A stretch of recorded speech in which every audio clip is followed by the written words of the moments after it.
Selamat datang di podcast Ngocoblak Anestesi. Ngobrol, ngocol, belak-belakan bersama anestesi. Oke, pada episode hari ini, di minggu pagi ini, kita kedatangan narasumber yang luar biasa, Dr. Asta. Siapa beliau, Dr. Asta? Beliau ini merupakan seorang pengajar dan juga seorang dokter spesialis anestesi yang sudah berpengalaman bertahun-tahun nih.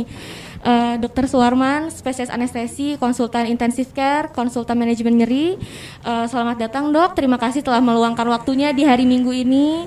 Dengar-dengar pulang jaga ya dok. Masih lelah ya dok. Terima kasih. Sama-sama. Iya, menyempatkan nih buat podcast hari ini. Nah, biasanya kalau di hari Minggu ngapain dok kegiatannya dok? Kalau nggak datang ke sini dokter? Kalau lagi nggak bisa istirahat. Istirahat dok. Istirahat. Jadi hari Minggu teh waktunya istirahat. Kemudian kadang-kadang olahraga. Kadang-kadang olahraga. Yang sama ini mungkin ya. Ngantar anak-anak. Ngantar anak-anak berarti family time ya dok ya, bersama keluarga. Luar biasa. Terima kasih banyak dokter sudah menyempatkan waktunya. Nah, pada kesempatan kali ini kita akan banyak membahas mengenai nyeri dokter. Nah, bagaimana serba-serbi nyeri dan bagaimana kita bisa mengedukasi masyarakat luas dok khususnya. Jadi apa sih sebenarnya itu nyeri dan penyebab nyeri itu apa, obat-obatannya bagaimana, itu masyarakat luas sebenarnya banyak yang masih belum paham gitu dok. Nah sebenarnya setelah puluhan tahun dokter sebagai dokter anestesi dan kebetulan dokter konsultan dari manajemen nyeri itu sendiri dok, yang ingin kami tanyakan sebenarnya apa sih dok nyeri itu sendiri dok? Ya, Terima kasih. Jadi memang itu yang paling penting harus kita ketahui awal itu, supaya kita bisa mengerti nyeri, kita harus tahu definisi nyerinya itu sendiri. Jadi yang dimaksud dengan nyeri adalah suatu pengalaman sensoris ataupun emosional yang tidak menyenangkan. Jadi pengalaman sensoris ataupun emosional yang tidak menyenangkan. Itu adalah definisi dari nyeri ya, Dok? Belum selesai. Yang disebabkan oleh adanya kerusakan jaringan ataupun potensial untuk menjadi kerusakan. Nah, kenapa saya harus sebutkan yang tidak menyenangkan? Karena ada satu pengalaman sensoris ataupun emosional yang sebetulnya menurut kita nyeri, tapi menurut orang itu menyenangkan, itu tidak dianggap sebagai nyeri. Contohnya, banyak kita ngelihat orang yang misalnya tuh yang body piercing. Iya. Pernah ngelihat nggak ada yang ditusuk-tusuk pakai ini ya? Iya. Tapi ditusuk tuh bukannya sakit, malah senyum ya. Iya. Makin banyak makin senyum. Nah itu jadi makanya itu adalah suatu pengalaman sensoris dan emosional yang tidak menyenangkan, yang dihubungkan dengan kerusakan jaringan ataupun potensial untuk menjadi kerusakan. Jadi bisa memang ada kerusakan ataupun tidak. Nah itu Gitu. dia definisi dari nyeri itu sendiri. Kalau untuk nyeri sendiri nih dokter, kadang-kadang nih kita nih dokter umum dapat pasiennya ngomong, nih saya nyerinya udah kronis nih dok, saya nyerinya akut nih dok. Itu sebetulnya ada nggak sih dok pengklasifikasian nyeri secara khusus dan Iya. apa aja ya dok kira-kira? Iya. Memang untuk klasifikasi nyeri itu ada beberapa. Jadi yang pertama ada yang mendasarkan dari patofisiologinya. Jadi ada juga yang mendasarkan kepada tadi waktu. Kalau waktu tadi kan nyeri akut, nyeri kronis. Kalau misalnya dari patofisiologinya ada yang disebut sebagai nyeri somatogenik, ada nyeri psikogenik. Nah, nyeri somatogenik itu dibagi dua aja. Somatogenik berhubungan dengan kerusakan organ. Jadi ada yang nociceptif, ada yang neurogenik. Jadi kalau nociceptif itu kerusakan jaringan, misalnya ini ya, misalnya luka dan sebagainya. Tapi kalau neurogenik, sarafnya yang rusak. Ininya mungkin mulus, tapi sarafnya yang rusak itu neurogenik. Kalau psikogenik, itu tidak ada kerusakan jaringan, tapi dari mindsetnya. Berpikir bahwa dia merasa nyeri. Dari sarafnya normal, dari jaringannya normal, tapi dari psikisnya merasa itu sebagai nyeri. Nah, sedangkan dari waktu, itu tadi yang disebutkan oleh dokter Aska tadi, ada yang akut dan kronis. Jadi kalau nyeri akut, kalau nyerinya kurang dari 3 bulan, itu disebut sebagai nyeri akut. Sedangkan kalau nyerinya lebih dari 3 bulan, itu dianggap sebagai nyeri kronis. Jadi kalau nyeri terus berlangsung selama lebih dari 3 bulan, kita anggap itu sebagai nyeri kronis. Nyeri kronis berarti patokan akut dan kronis adalah di waktunya itu ya dok? Ya, betul. 3 bulannya itu ya dokter? Ya. Baik. Nah kalau misalkan tadi kan dokter sudah menjelaskan bahwa nyeri itu adalah suatu sensasi sensoris ataupun emosional yang tidak menyenangkan. Nah sebenarnya apa sih dok yang bisa menyebabkan orang tersebut merasa nyeri gitu dok? Penjelarannya bagaimana? Sebagai contoh tadi dokter mengatakan bahwa kalau misalkan yang ditindik dok, ditindik kan sebenarnya kalau buat orang yang tidak mau ditindik dok, ketusuk jarum aja kita udah teriak gitu dok, udah merasa nyeri. Tapi orang yang ditindik itu kalau misalkan ditusuk dia kan malah senyum ya dok ya tadi. Nah sebenarnya nyeri itu munculnya bagaimana gitu dok? Kenapa bisa berbeda antara dua orang yang sama-sama ditusuk tapi merasakan hal yang berbeda di dalam tubuhnya dokter? Nah ini untuk itu mungkin kita harus tahu dulu patofisiologi nyeri. Nah jadi untuk patofisiologi nyeri itu secara umum ada 4 ya. Ada yang disebut sebagai transduksi, transmisi, modulasi, serta persepsi. Di mana transduksi itu adalah perubahan dari rangsang kimia, rangsang fisik, jadi kerusakan jaringan diubah menjadi listrik. Nah, sedangkan kalau misalnya transmisi, si rangsang listrik itu dialirkan dari perifer tempat terjadinya kerusakan ke pusat. Pusatnya itu di mana? Di cornodorsalis medulla spinalis, itu pusat nyeri. Nah, sedangkan modulasi itu di cornodorsalis medulla spinalis, si rangsang nyeri itu nanti akan dinaikkan ataupun diturunkan disesuaikan dengan yang yang seharusnya. Sedangkan persepsi adalah persepsi dari nyeri sendiri oleh otak. Nah, setelah ke otak, nyeri itu akan membuat suatu umpan balik ke bawah ke cornu dorsalis mediospinalis untuk membuat tadi modulasi si nyeri itu diturunkan atau dinaikkan. Nah, itu ada yang menarik tadi tentang yang body piercing, ya, tentang yang body piercing ataupun yang lainnya yang kenapa sih suatu rangsangan yang jelas-jelas menurut kita dan pengalaman mayoritas orang bahwa itu pasti nyeri, tapi untuk orang tersebut tidak nyeri. Nah, itu suatu fenomena yang sangat jadi sangat menakjubkan, dan sebetulnya itu adalah salah satu kemampuan dari manusia yang pada dasarnya semua orang itu punya. Pernah mendengar endorfin?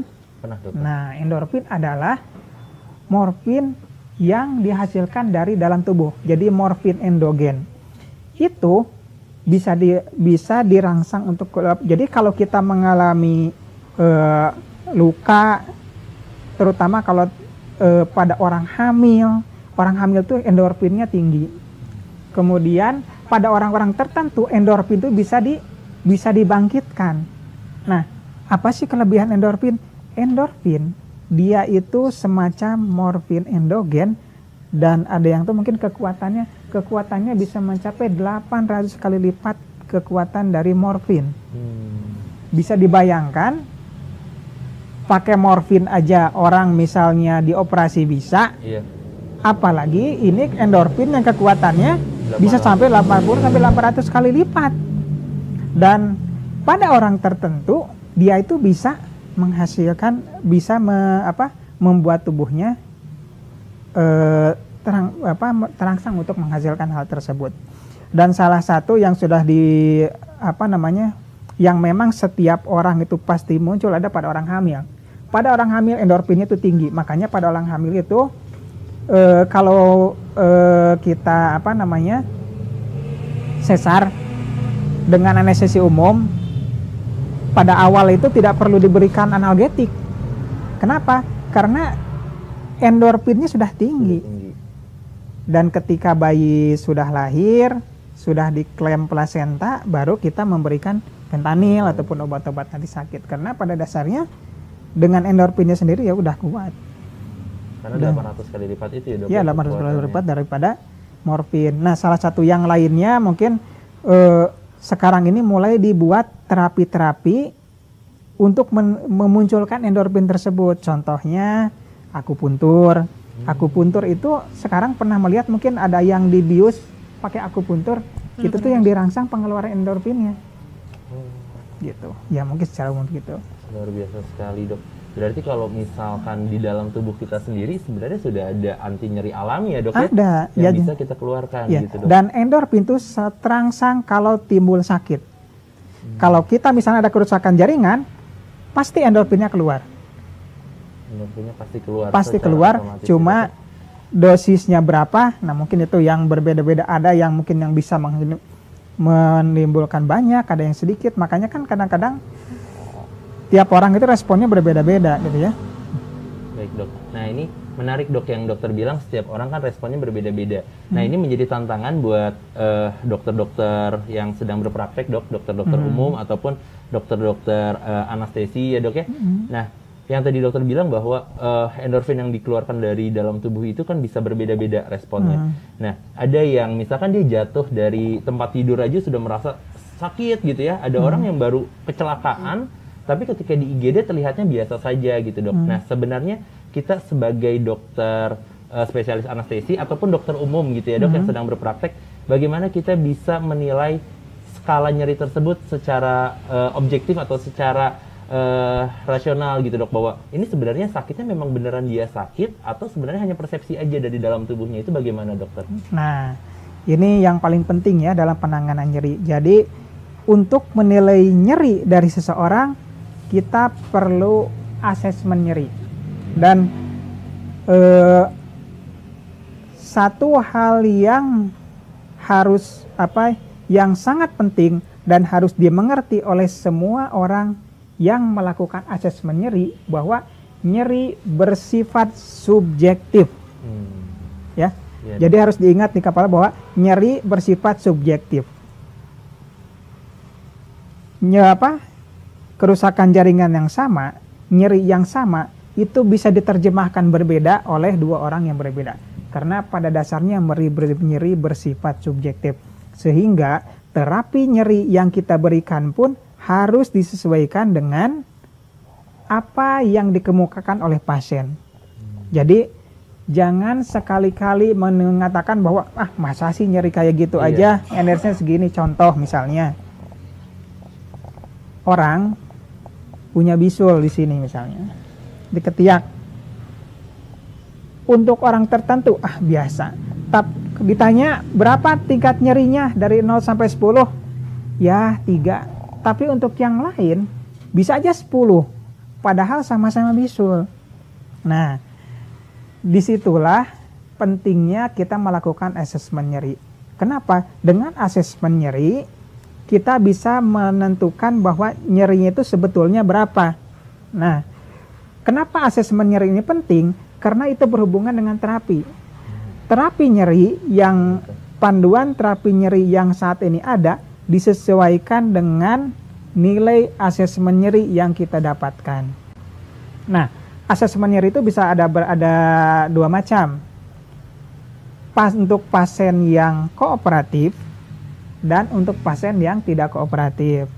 Untuk yang kooperatif itu ada berbagai macam lagi. Jadi maksudnya kooperatif itu pasien yang bisa ngobrol, pasien yang mengerti. Itu ada macam-macam. Ada yang namanya visual analog scale, ada namanya numeric rating scale. Numeric rating scale juga ada yang verbal rating scale, ada visual rating scale. Kemudian ada juga yang berdasarkan pada mimik muka, pada pasien anak-anak misalnya, itu namanya Wong-Baker Face Scale. Nah, ada juga yang untuk yang orang-orang yang memang tidak kooperatif. Misalnya orang tersedasi, pasien di ICU. Orang-orang di ICU itu bukan berarti mereka tidak mengalami nyeri. Mereka juga bisa mengalami nyeri, dan nyerinya tetap harus diakses, di-assessment. Nah, itu nanti ada yang namanya CCPOT, ya nah, CCPOT ada CCPOT, jadi Critical Care Pain Observation Tool. Ada juga BPS, Behavioral Pain Scale. Jadi untuk salah satu yang penting kalau kita menghadapi pasien yang pasien yang mengalami nyeri, kita harus bisa menerangkan bagaimana tata cara asesmen nyeri tersebut ke pasien. Jadi contohnya ada pasien sakit, pada pasien kesakitan ya, pasien kesakitan kan kita ingin menilai nih nyerinya itu berapa. Kita itu harus memberitahukan ke pasien bahwa untuk nyeri itu bapak atau ibu, saya akan memeriksa nyeri bapak atau ibu. Ini ada nilai 0 sampai 10. 0 itu tidak nyeri, 10 itu nyeri yang sangat nyeri yang tidak terbayangkan. Kalau untuk 0, biasanya semua orang tahu. Orang yang sekolah, tidak sekolah pun tahu bahwa yang tidak nyeri itu bentuknya seperti apa. Tapi nilai 10, persepsi orang bisa berbeda-beda tentang nyeri yang sangat nyeri yang tidak terbayangkan. Nah, disitulah kita harus bisa-bisanya menerangkan kepada pasien apa yang dimaksud dengan nilai 10. Misalnya tadi pasien yang bisul tadi ya, berapa nilainya? 10. Terus kita terangkan, apa sih nilai 10 itu? Ada satu cara atau tips yang biasa saya pakai untuk memudahkan hal tersebut yang dipakai pada orang-orang awam. Jadi saya suka menyebutkan nilai 10 adalah kalau misalnya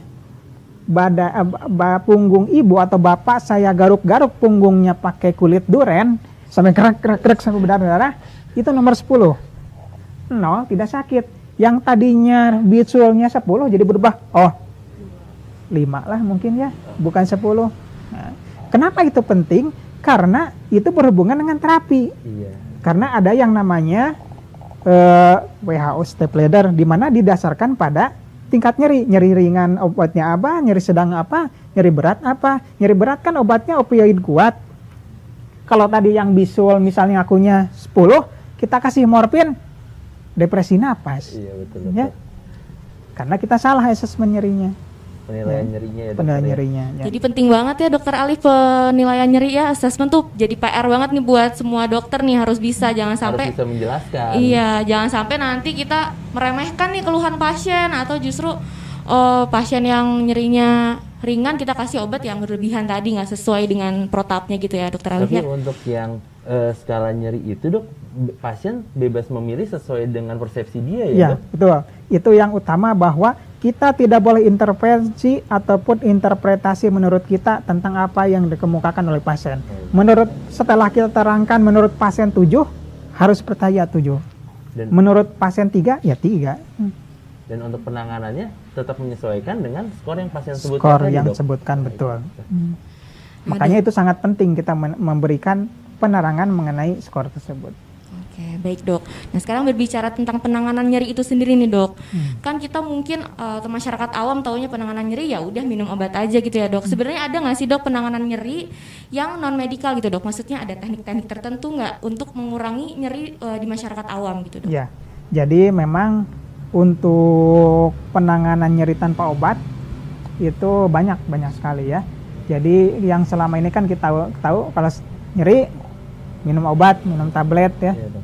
atau minum kapsul dan sebagainya, ataupun disuntik. Nah, ada penanganan nyeri yang tanpa obat. Jadi macam-macam, ada yang namanya TENS misalnya ya. Jadi itu tuh diberikan rangsangan di kulit sehingga nyeri itu jadi berkurang. Dimana prinsipnya itu kita memberikan rangsang nyeri tapi yang minimal, kayak rangsangan listrik. Kalau rangsangan listrik kan kalau bahasa Sunda mah ngerenya ya. Itu kan sakit, tapi sakitnya masih wajar.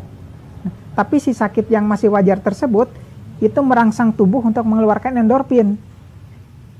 Jadi jadi si endorfin teh naik sehingga suatu saat kadarnya tinggi, nyeri di tempat lain hilang, karena endorfin itu pada dasarnya kan bersifat sistemik tubuh, seluruh tubuh. Tapi misalnya penempatannya bisa aja di sini si alat rangsang listrik itu rangsangnya kecil, tapi efeknya endorfin dari kita itu dirangsang. Selain juga yang tadi contohnya akupuntur, itu yang non medis. Ya. Nah dokter, menarik nih dok, sebenarnya itu kan tadi dibahas mengenai non medis, dan kadang kan masyarakat itu suka mengkonsumsi obat-obatan anti nyeri ya dok ya, yang dijual bebas. Nah tingkatan nyeri seperti apa dok sebenarnya yang mengharuskan sebenarnya masyarakat ini datang atau berkonsultasi kepada dokter di pain clinic misalkan dok, dan sekarang kan banyak pain clinic itu dikelola oleh dokter-dokter spesialis anestesi ya dok. Nah nyeri yang seperti apa yang seharusnya kita sudah harus ditangani oleh dokter spesialis anestesi dok? Ya, jadi memang, nah ini sangat penting juga ya. Jadi karena nyeri itu kalau misalnya sudah jadi sudah minum obat berkali-kali tapi masih juga tidak berkurang, kita harus konsultasi ke dokter. Kemudian juga ada satu hal yang memang masih sangat menyedihkan di kita, itu masih banyak pasien-pasien yang nyeri tapi dianggap sebagai ya wajar. Contohnya apa? Contohnya adalah pasien kanker. Pasien kanker ataupun pasien yang mengalami keganasan, seringkali mereka itu mengalami nyeri dan tidak ditangani dengan maksimal ataupun dengan optimal, dengan anggapan bahwa ya namanya oge sakit berat, kasih sakit kansernya, sakit tumor, sehingga ya kita mah hanya berusaha nyeri mah ya wajar, nggak boleh seperti apa. Padahal sama sekali tidak boleh. Yang namanya nyeri itu bisa ditangani. Nah, salah satu yang paling penting untuk konsultasi ke dokter, utama ke dokter anestesi, adalah nyeri kanker. Karena pasien kanker kadang-kadang bisa disembuhkan, tapi kadang-kadang juga ada yang tidak. Nah, walaupun mereka misalnya kita kesembuhannya mungkin kita ada yang sembuh dan tidak, tapi minimal selama pasien dirawat tidak boleh merasakan nyeri. Dari penelitian disebutkan bahwa pasien kanker yang mengalami nyeri, yang nyerinya ditangani dengan pasien kanker yang nyerinya tidak ditangani, itu angka survivalnya jauh lebih tinggi yang ditangani nyeri. Karena begitu nyerinya hilang, dia moodnya naik, nafsu makannya bagus lagi, kemudian dia untuk bersosialisasi pun lebih nyaman, hubungan dengan keluarga bisa ngobrol dan sebagainya. Berbeda dengan pasien kanker yang kesakitan, jangankan pengen makan, pengennya juga tiduran, ditanya sedikit marah-marah karena dianggap bahwa keluarganya tidak mengerti bahwa dia sedang sakit, sehingga daya tahan tubuh turun, moodnya turun, survival rate-nya rendah. Lebih rendah ya dok. Dan itu Jadi dari penelitian ya dok ya? Ya, jadi karena ada kan yang disebut 5 years survival rate ya, itu pada yang ditangani nyerinya kadang-kadang bisa lebih, tidak melebihi ekspektasi daripada perkiraan karena memang pasiennya jadi lebih segar. Baik dokter. Kalau misalkan untuk nyeri-nyeri yang misalkan berada di tulang gitu ya dok ya, kadang beberapa masyarakat itu ada yang bilang udah disuntik aja ke klinik pain management disuntik. Nah, sejauh mana sih dok memang penanganan itu memang harus ke klinik pain management gitu ya, ditangani oleh ahli atau cukup sebenarnya dengan obat-obatan? Nah, itu salah satu juga nyeri yang ini ya. Contohnya pasien dengan nyeri lutut yang sering ya. Pasien dengan nyeri lutut. Pasien nyeri lutut kan sering kali kalau dulu sih mungkin orang tua, tapi sekarang ini makin kesini makin orang muda pun banyak yang nyeri lutut. Terutama berhubungan dengan berat badan. Sekarang itu kan banyak yang berat badannya agak besar. Nah, jadinya lututnya juga mungkin lebih ini. Nah, pada nyeri lutut seringkali orang kan taunya minum obat di warung, apotek. Nah, yang paling sering diberikan itu adalah golongan NSAID. Jadi apa itu NSAID? Jadi non-steroid anti-inflammation drug. Contohnya misalnya yang sering di lapangan di warung ada Antalgin, ada aspirin, ada juga yang lain ya. Kalau di apotek juga kalau itu biasanya diberikan obat seperti itu. Nah, sedangkan obat yang seperti itu kalau diminum sekali 2 kali mungkin tidak masalah, tapi kalau diminum dalam jangka panjang itu dia berefek tidak baik terutama ke lambung. Jadi bisa menyebabkan gastritis, selain juga memang itu ada efek yang lain, bisa ke ginjal, bisa juga ke pembekuan darah. Itu yang paling sering terjadi itu gangguan lambung. Makanya pada pasien-pasien yang mengalami nyeri yang sudah kronis dan minumnya itu obat-obatan yang anti NSAID seperti itu, Antalgin dan sebagainya, seringkali mereka itu berobat ke rumah sakit karena sudah terjadi gastritis yang berat. Samping lambungnya ya. Sering terjadi kalau misalnya ada pasien aja sampai lambungnya bolong, perforasi lambung, sering kalau ditanya minum obat-obatan seperti itu. Nah, yang kalau memang dipakai obat itu tidak sembuh, ada bagusnya mungkin kita diberikan obat yang disuntik ke dalam sendinya sehingga tidak merasakan nyeri. Baik, berarti penanganan nyeri ini sangat penting ya dokter ya, karena berpengaruh dengan kualitas hidup pasien ya dok ya. Nah, kemudian dok, untuk penanganan nyeri yang rasional itu sebetulnya bagaimana ya dok? Ya, jadi memang kalau penanganan nyeri yang rasional adalah kita menangani nyeri sesuai dengan beratnya nyeri tersebut.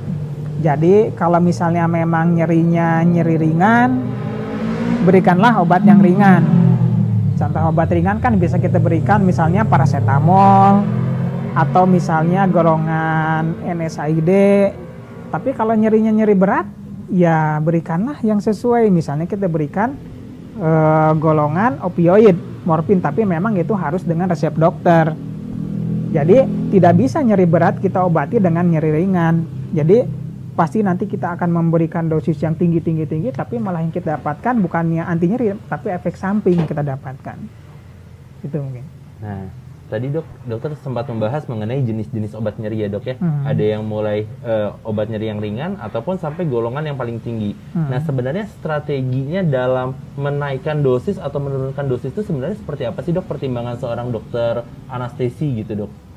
Nah, ini kita harus itu untuk memberikan terapi nyeri itu memang ada patokannya.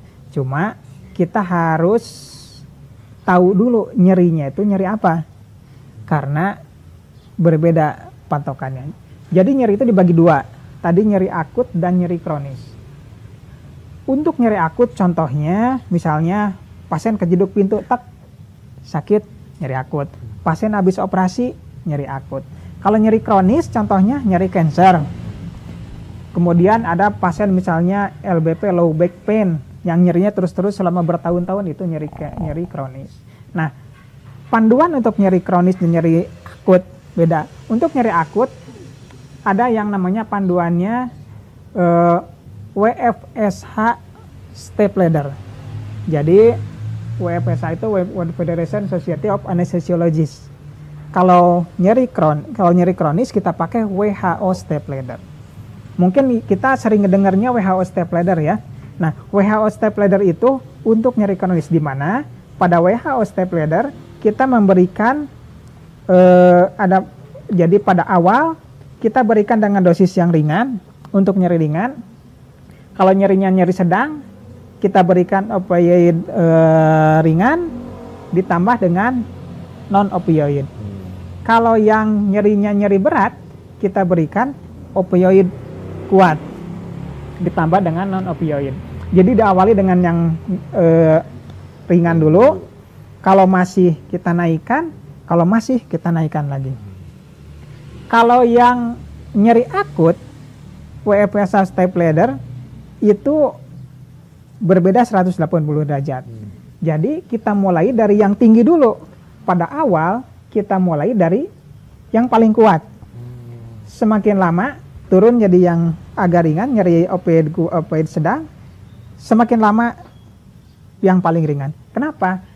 Pada nyeri akut, nyeri yang paling nyeri terjadi pada awal terjadinya kerusakan jaringan. Misal pasien habis dioperasi, awal hari pertama adalah yang paling nyeri. Semakin berjalannya waktu, semakin sembuh, nyeri berkurang. Berbeda dengan nyeri kronis. Semakin berjalannya waktu, semakin rusak jaringannya, sehingga semakin tinggi obat yang harus kita berikan. Jadi itu. Ya, dokter, kalau misalnya obat-obat nih dokter yang sebenarnya masyarakat boleh kok beli sendiri, minum sendiri, itu sebenarnya ada atau enggak ya dokter? Atau semua obat anti nyeri itu bagusnya memang dapat dari dokter aja gitu dok? Mungkin untuk obat tertentu yang mungkin untuk yang ringan bisa dibeli sendiri. Jadi misalnya, aduh saya pusing nih, bisa beli obat golongan paracetamol atau golongan antalgin. Cuma memang untuk golongan antalgin sebaiknya mungkin memang tidak dalam jangka waktu lama karena efeknya yang ke lambung gitu ya. Nah, sebenarnya tantangannya dok untuk kita mengedukasi ke masyarakat ya dok ya, bahwa sebenarnya nyeri yang sudah dirasakan masyarakat itu, apalagi misalkan masyarakat awam gitu ya, yang dokter katakan tadi bahwa ya kalau cancer mah pasti sakit, udah pasti nyeri, sabar aja gitu. Nah, itu kan tantangan tersendiri dok, sebelum nyeri itu semakin kronis gitu. Nah, bagaimana kita bisa mengedukasi dok sebagai tenaga kesehatan bahwa nyeri-nyeri seperti ini itu sudah seharusnya kita bawa ke rumah sakit misalkan dok, atau bagaimana kita cara mengedukasi ke masyarakat bahwa ini loh kita sekarang punya klinik pain management, nah nyeri-nyeri seperti ini loh yang harusnya sudah dikonsultasikan. Nah itu bagaimana dokter? Jadi mungkin kita harus menerangkan kepada masyarakat bahwa pada dasarnya saat ini sebagian besar nyeri itu bisa ditangani. Jadi mungkin tidak sampai hilang sama sekali, tapi minimal bisa mengurangi. Karena pada pasien-pasien tertentu yang, apalagi pada pasien kanker yang mana nyeri itu kadang-kadang NRS-nya itu bisa betul-betul 10 misalnya, dengan turun jadi 5 itu akan sangat bermanfaat. Itu akan kualitas hidupnya itu bisa meningkat jauh. Dan yang harus diingat bahwa nyeri itu bebas dari nyeri itu merupakan hak asasi setiap manusia. Jadi jangan menganggap bahwa pasiennya juga tiduran, kesakitan dan nggak bisa ngapa-ngapain. Jadi semua itu memang semua bisa diatasi. Gitu. Baik dokter, mungkin pertanyaan terakhir dari kami ya dok ya, untuk menurut dokter sendiri nih bagaimana perkembangan manajemen nyeri ke depannya serta harapan dokter sendiri nih dok terhadap manajemen nyeri di Indonesia ke depannya dok? Ya, jadi untuk di Indonesia perkembangan dari manajemen nyeri itu masih sangat terbuka ya. Jadi Indonesia termasuk negara dengan penanganan nyeri yang masih sangat rendah. Itu dapat kita lihat dari kan obat untuk nyeri kuat itu adalah opioid. Opioidnya macam-macam ya. Dan Indonesia adalah salah satu negara dengan pemakaian opioid yang sangat rendah. Padahal orang yang mengalami kanker ataupun nyeri kronis di Indonesia pasti banyak. Kita kalah dari Malaysia, dari Singapura, dari Filipina tentang pemakaian opioid. Jadi pemakaian opioid kita itu sebagai ilustrasi 0,39 mg per kapita. Sedangkan di Amerika itu di atas 200 per kapita. Jumlah kanker di kita sama di Amerika per kapita mungkin hampir sama ya. Cuma yang berarti yang diobati sedikit. Jadi kedepannya mungkin kita harapkan bahwa semakin banyak orang yang bebas nyeri di Indonesia. Jadi semakin banyak orang yang menangani nyeri. Baik dokter, terima kasih banyak dokter. Mungkin cukup sekian dok pertanyaan dari kami. Banyak sekali informasi dan ilmu yang sudah dibagikan nih. Mudah-mudahan bermanfaat buat kami semua dokter. Iya, dan khususnya untuk masyarakat yang masih belum tahu sebenarnya apa itu nyeri, bagaimana penanganannya dan bagaimana klasifikasinya. Mudah-mudahan di episode kali ini teman-teman sudah bisa lebih terbuka ya pengetahuannya lagi mengenai penanganan nyeri itu sendiri. Dan jangan lupa apabila bermanfaat untuk tetap di like, di komen, dan di subscribe. Dan jangan lupa share ke teman-teman lainnya. Sampai jumpa di episode lain. Ngocoblak. Ngobrol ngocoblak belakangan anestesi.